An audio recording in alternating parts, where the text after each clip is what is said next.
So, nandito po tayo sa Purok 5. Purok 5 or Purok 6 po ito ng Barangay Pintong Bukawi. Kung saan po ay may proyekto po dito na ayan, Farm to Market Road. Ito sa pagkakaalam ko parang wala pang mga isang taon na siguro ang nakakalipas ng ito natapos. Pero kung titingnan po natin yung sitwasyon ngayon ng karsada na ginawa nila dito, nako, wala ho ito sa wala ho ito sa kalidad. Yan, kung makikita nyo po, lumalabas po yung mga graba niya. Ayan, ito po, wala pong semento, graba po ito, graba. So, malinaw po na ito ay tinarantado ng mga kontraktor.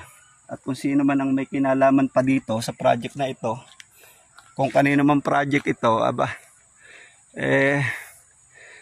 kaawa-awa po ang pera ng gobyerno dito. Talagang mapapamura ka na nga lang po ayan So wala pang isang taon labas ang mga graba niya. Wala na yung semento niya. Di ba? So yung mga ganitong proyekto po, ito ang dapat na muli ay isinasama sa investigasyon ng ating Senado Talagang nakakapanggigil dahil siyempre po tayo nagbubuwis tayo sa ating pamahalaan. Ayan. Yan. Tingnan niyo po yan mga graba-graba po yan. Wala na, hindi na po ito kalidad. At kung ito nga ay nagkakahalaga ng 14 million, mukhang malaki ang nakurakot dito dahil sa sistemang ito na ginawa nila sa karsada.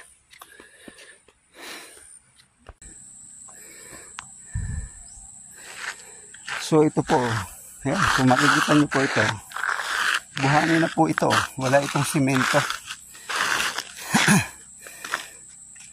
Ayan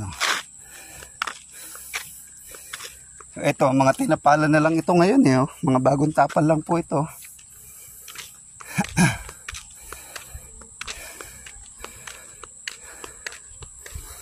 So imagine niyo po yung mga ganitong proyekto na sinasalaula. So ito po, walang simento.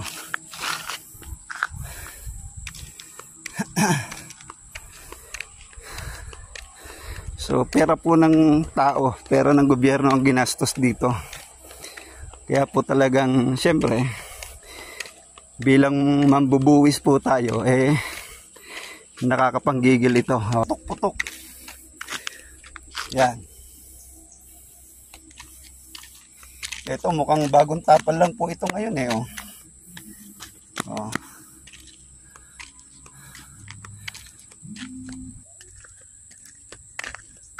So ayan, ang pau.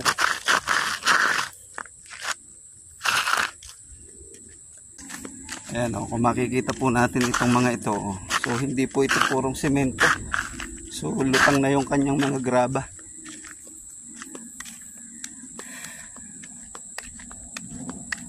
So ito po makikita natin, ayan, puro tapal-tapal na lang po yan ngayon. Mga bagong tapal lang po yan. So ito po, buhangin na itong lugar na ito. Wala na yung semento.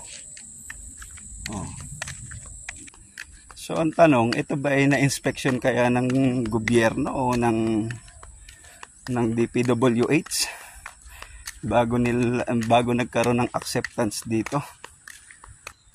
So dito wala ring kanal, kahit man lang open kanal. So ayan, natatabunan na siya ng mga nagla-landslide. So ito po, ayan, kita yung kanyang mga graba. Ayan, so ito po ay halos isang taon pa lang. Ayan. Ito pong lugar na ito ay liblib. Ito po ay walang masyadong mga sasakyan na pumapasok, walang dumadaan. pangkaraniwan mga tricycle or pangilan-ngilan lang na 4 wheels. Pero imagine niyo, sirang-sira, buwisit na yan. Sayang po ang pera natin dito. Sayang. Talaga pong, kita nyo po yan, oh. Oh, lutang po ang mga graba, wala pong simento yan. Ito pong makikita nyo na ito yung mga riprap na ginawa nila.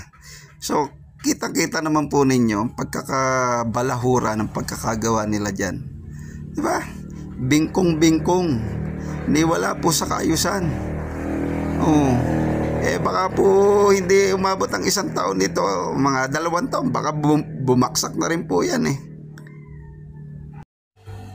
Sayang na sayang po ang pera natin dito. Imagine niyo po, more than 14 million. Pero yan po, yan ang resulta ng kanilang proyekto. Makikita nyo naman po kung talagang ito ba pulido. Ayan. So, wala po ito sa kalidad.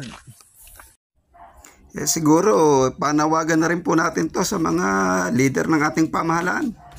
Congressman Jojo and Mayor Omi, Kapitana Penny, abay ito ho ba hindi nyo kaya napansin? Sayang ho ang pera ng tao dito. So wala po sa kalidad ang proyektong ito. So ito po ang sistema dito sa Purok 5 ng Pintong Bukawi, San Mateo, Rizal. Kaya nga po ang hiling natin sa pamahalaan, lalo sa Senado, siguro ito ay isama sa investigasyon. Ipatawag po ninyo ang mga kontraktor nito at kung sino man ang mga politiko na involved dito, dapat mapanagot. Sige po, maraming salamat.